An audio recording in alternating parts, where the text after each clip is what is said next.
Hey guys, Chris Wiedmar here with Party Horses, winner of the February 2022 5 Across Pitch competition. Want to wish everybody the best of luck in the April competition. As we like to say at Party Horses, be foolish. What's up, everybody? Welcome back to Awesome Inc.'s podcast, where we highlight people pursuing their definition of, you guessed it, awesome. So buckle up and get ready for some more success story adventures and failures from Kentucky's tech and entrepreneur community.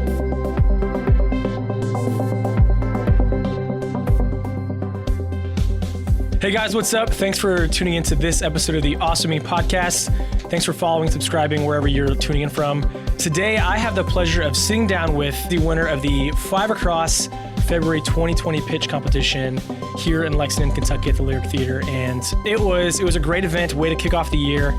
And as always, the 5 Across presenters are telling a larger story for what that year is going to encapsulate. So with that being said, I will say your name, Chris. Why don't you give a quick introduction, say what your company name is, and maybe just the quick 30-second elevator pitch.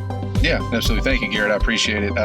Chris Wiedmar with Party Horses NFT. So Party Horses is an NFT project out of Louisville, Kentucky that essentially we flipped the head on if you imagine the horses going to the Kentucky Derby and watching the humans race. So we've got 10,000 of these horse PFP NFTs that'll be coming out on March 15th. And so you've got everybody that looks like they belong in the infield with some cutoffs on and some tattoos, all the way up to Millionaires Row and everything in between.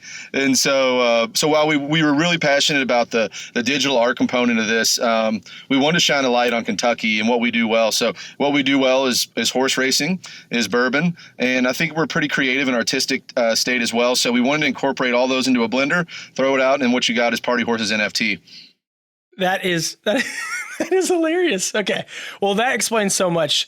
So I was telling Chris that the night of the 5 Across events, I'm usually running around, so I'll just catch snippets.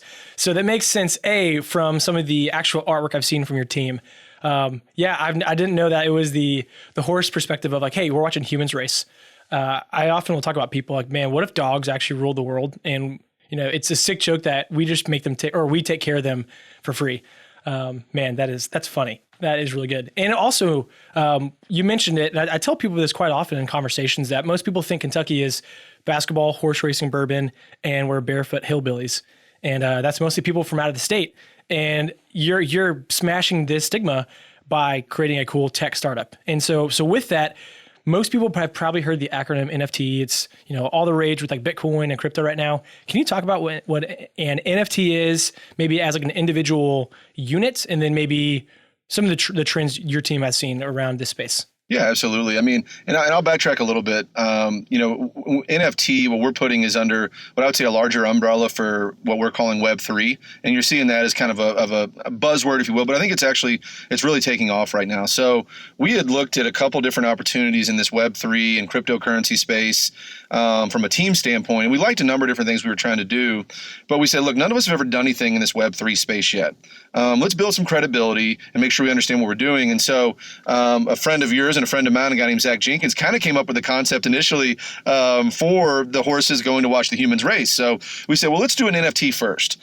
And to your point, like really shine a light on that. And so, to backtrack a little bit, an NFT is like the worst name ever. Like any marketing 101 student would be like non-fungible tokens. Like, what is that? What are we talking about? And it can be a little intimidating, right? Especially, like I said, if you're new to the space and you're like, oh, I thought this was just some cool art. To us, the NFT portion of it, it's really being about a member of a certain community, right? And so the cool thing we've seen in these NFT projects is, while it could be amazing art or you're seeing stuff in music, we've got some friends in Cincinnati that are doing an NFT movie that actually just got picked up by HBO, is like, it's really getting you access to a community of people that have similar interests to you. So whether that be getting interested through the art, which is what we've got, whether it be through the utility, which we're providing events. And, I think we'll talk about it probably too, but we partner with Maker's Mark, where everybody will get a custom Party Horses bottle of Maker's Mark with our NFT.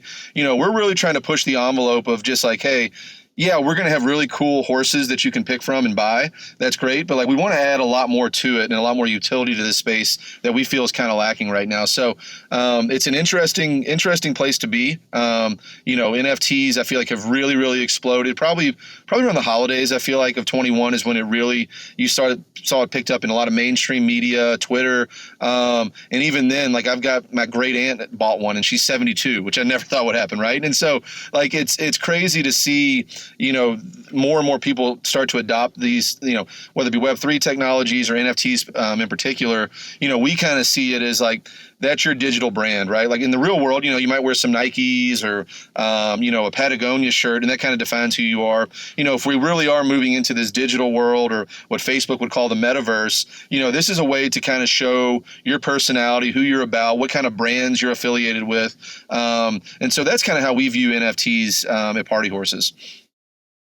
Man, super cool. That was a mouthful. And I think one of the things I've found to be really entertaining, I think that's an appropriate word, with your pitch and doing a little research, is one, I saw that bottle you guys with the label of Maker's Mark, I think a week or two before Five Across happened, which was really cool to see your work transcending, across the state. Yeah, so you guys are bringing a fresh new perspective to a very old industry. The bourbon industry has been around here for decades, and speaking of Maker's Mark, the Samuels family, they are well known in Kentucky, and they're actually in the Kentucky Entrepreneur Hall of Fame for their brand. So cool to see you guys are bringing a fresh new perspective, like I just said, to this space. So how did that specifically come up? Like, why did you guys pick this product? Yeah, I mean, I think if you look at it, we obviously, the art will showcase the horses, right, and the horse racing perspective. For us, we wanted to shine a light on what else Kentucky is known for, and bourbon is, booming everywhere right now, right? And so we had talks with a number of big bourbon distillers in the state, and Garrett, you kind of touched on it a little bit. It is an older industry, but it's not. But I feel like every industry right now is getting hit with, from their board level down to their executives, what are we doing with NFTs? I'm sitting next to somebody on a Delta flight and they're talking about NFTs. What are we doing with it, right? And so for us, it was to make sure we partnered with the right corporate partner, right? I think you've seen some folks like Budweiser, for example. I feel like they kind of threw spaghetti against the wall, and it wasn't authentic, and it was just kind of checking a box, right? And so we want to be cognizant of, like, if we were bringing someone to this, that they were aware of what this space looks like and how to do it in an authentic way. And for us, Makers really just checks that box. I mean, it's a progressive brand. They believe in art. If you look at it too, if you think about it, Garrett, Makers, and using the NFT, one of one scenario, every bottle of Makers is different, right? It's hand dipped, so your wax is different than mine will look on a bottle. And so they've also got this, Web3 and NFTs are big on community. And I think Makers has done community almost better than any bourbon company I've seen, where they've got an ambassador program, and it's well over, a couple 100,000 people that are in this, and they live, breathe, die Maker's Mark releases. And so for us to get in with a group that's already kind of got that, I don't know, call it a Web 1.0 or 2.0 community already, and then to kind of move to this 3.0, it's more in the digital space, it made a lot of sense. And then honestly, they were gung ho about it from the get go. I mean, we literally had the first meeting with them, I think, like the first week of January. And I've dealt with a lot of large enterprise corporate clients, and I'm like, okay, this is going to be a 6-month process. But they were like, no, we're in. If we're giving everybody one of 10,000, how can we help? And so they've been an amazing partner in all of this. And I think they'll really, really, once again, I think it adds another utility to the NFT outside of some really cool art. But it's like, hey, you're also getting a really rare bottle of Makers that nobody else has. Well, 10,000 other, NFT holders will have, but nobody else will have access to.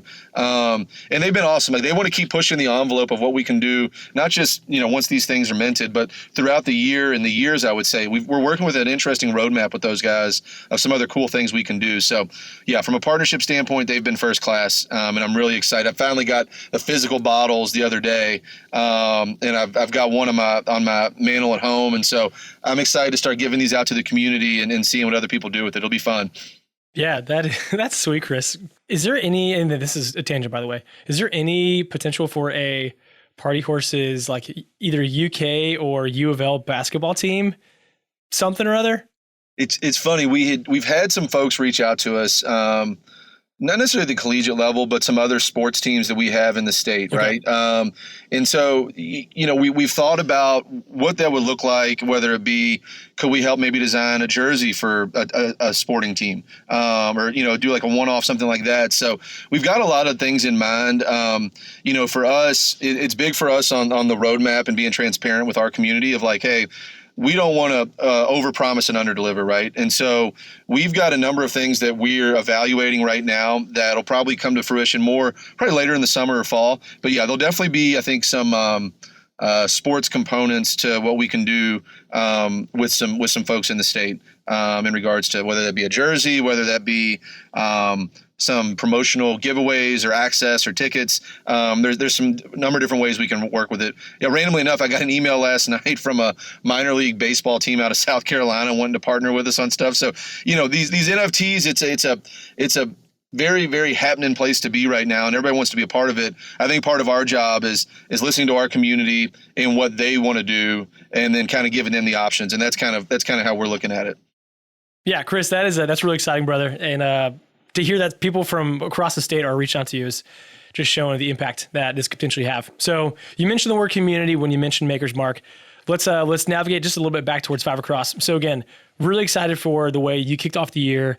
Can you talk a little bit about your experience? How did you hear about Five Across? Was it a recommendation? What made you initially want to pitch at that event? Yeah, so Keith and I have had a relationship for, I don't know, probably a little over a year now. So definitely well aware of what you guys are doing. And I think it's amazing for, the state, for Lexington. I'm hoping you guys can get more up here in Louisville as well, because I think you guys get it, you know what I mean? On a number of fronts, on like, not just like, hey, let me connect you with somebody or you can pitch, or like, I mean, you all follow through and you execute, which, not a lot of organizations do throughout the country. I've ran startups before. I've been in these different communities, and this isn't me just blowing smoke. I think you guys do a really, really first-class job of, helping out, but also executing and following up and following through. That just isn't the norm for everybody. So, I've done pitches in the past at different places. I mean, what you guys did is a full-on production. I mean, like that's up there with stuff I've seen in Chicago, Miami, the Valley. I mean, like it really is first class. And so, so funny enough, I was working on a separate startup that Keith wanted me to pitch, and he approached me about it. And like, so he reached out again in December, or maybe it was early January, one of the two. And he was like, look, we'd love for you to pitch your startup you're doing. I'm like, well, Keith, funny enough, I've actually paused that because this Party Horses NFT is really, really intriguing to me. And I'm doing that full time. I paused what I'm doing. And Keith's like, whoa, pause that. He's like, tell me more. So I tell Keith a little bit more about Party Horses. He's like, well, why doesn't Party Horses come pitch? I'm like, are you sure? I'm like, it's not your traditional startup. It's an NFT. You know what I mean? Like there's a lot of startup components. And he's like, no, dude. He's like, there's tons of overlap in these spaces. Like it is a startup. It's a net new company. And so the more we kept talking, and then Evan Knowles was my coach on this from Simba. And, Evan and I were talking about it. And so we prepped for the pitch. And, really, you guys do a great job, I think, of walking everyone through the process of how to prepare, what needs to be on, how to do a good pitch, because I think that's a big part of it. I mean, you're standing on a stage in front of a couple hundred people with a massive background behind you. And, I mean, you feel kind of like Steve Jobs almost, right? And so that can be intimidating to some people. And I think kind of walking through the coaching to get yourself prepared and aware was really beneficial. And so I loved it. I was telling everybody in my community that like how you guys do it is the right way. And one other thing I'll give you guys a shout out on, because I think a lot of other cities have missed on this, is you all do a good job of incorporating your corporate partners. I'll mention Chase, for example, because like all those folks hung around when I got done and we talked for probably 15 minutes, right? And it wasn't like, hey, you guys did great, but like, how can we help, right? And it's like one of the issues we see all the time in any startup communities that don't work, it's like you don't have the corporate, communication and partnership. And like the folks from Chase have already followed up with me twice since then. And obviously that's you guys, finding the right partners and building that ecosystem. But once again, I can't sing your all's praises enough, because I think, you go to a lot of these things and it's fun and it's cool, but there's not any follow through execution. And I think you guys literally from A to Z, it's you're prepped and you know what you're going to do. And then there's also follow up and execution afterwards, which I appreciate.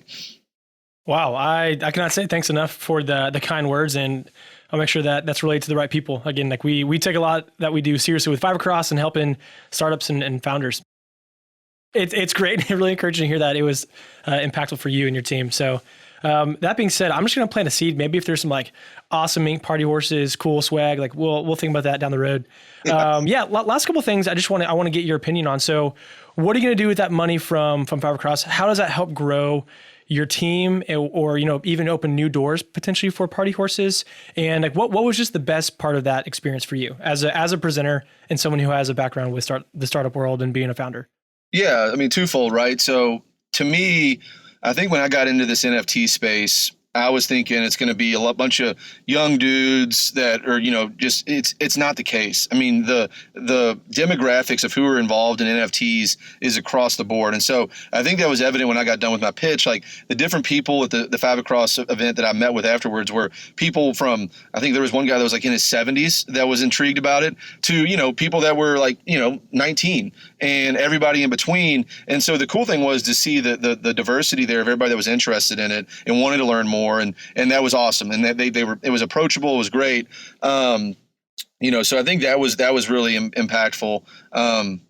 For us, we're on an interesting timeline with these things compared to like a traditional startup, right? You're like, hey, we've got our launch date, we're raising some money, and you've got a little roadmap. But like for us, Sure. It's like, look, we've got a pre-mint date tomorrow, March 1st.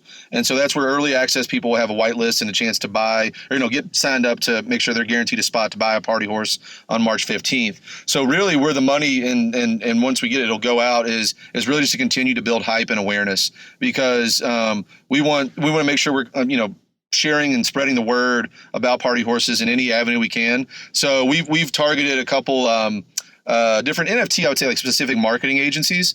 And so we'll allocate that money to them to make sure that they're helping spread the word about party horses. Because for us, like I said, these next 2 weeks are crucial to make sure that we're building the right awareness and hype around what we're doing. So it'll be going to one of the NFT groups we're working with.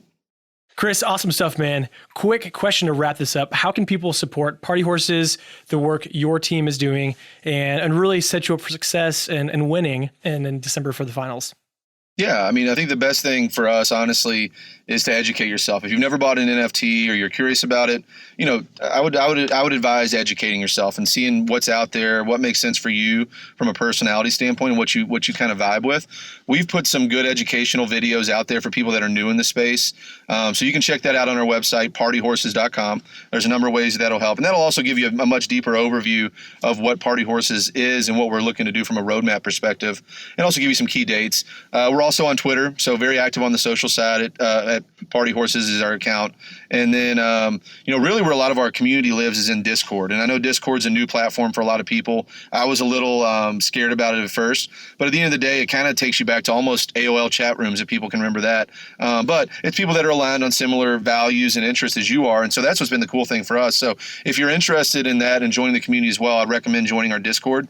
And so that's just type in, if you're looking at just discord.com/GG/partyhorses, and that can take you there as well. So that's the best way to get in touch. And also, like I said, we're a very transparent team. So you can reach out to me through any outlet you got, whether it be phone, text, email, LinkedIn. I think I still got a Facebook account. Any of those avenues, we're happy to talk through with people. I mean, a lot of it really has been education because people are excited about the art and the bottles and the event that we're doing. But it's like, hey, I've never done this before. So really, it's just a lot about making sure people are comfortable in the space. So happy to help in any way. Sweet. Well, Chris, I'll make sure that your LinkedIn, your email, and the Discord thread that you just shared, those will be linked in the show notes. So everyone, thanks for tuning into this episode. Make sure to like and subscribe, share with your friends, and support Party Horses. And Chris, we'll catch you in the finals in December. Awesome. Thanks, Garrett. I appreciate it. Big thank you to our title sponsor for the year for Fibercross, Connect by Windstream, and to the February presenting sponsor, Chase. We are so grateful for your services and partnering with our team and giving back and sowing seeds into Lexington and Kentucky's entrepreneurial communities. Well, that's it, guys. Thank you so much for checking out this episode of Awesome Inks Podcast. And another quick thank you to Lee Rosevere and a few members from our community who provide the music that you hear in this show. Lastly, give us a follow on Instagram, Facebook, all that jazz. Or even better, come on down to our space. Come be a part of our community and get plugged in, and let's start something awesome together. You guys rock. We'll see you next time.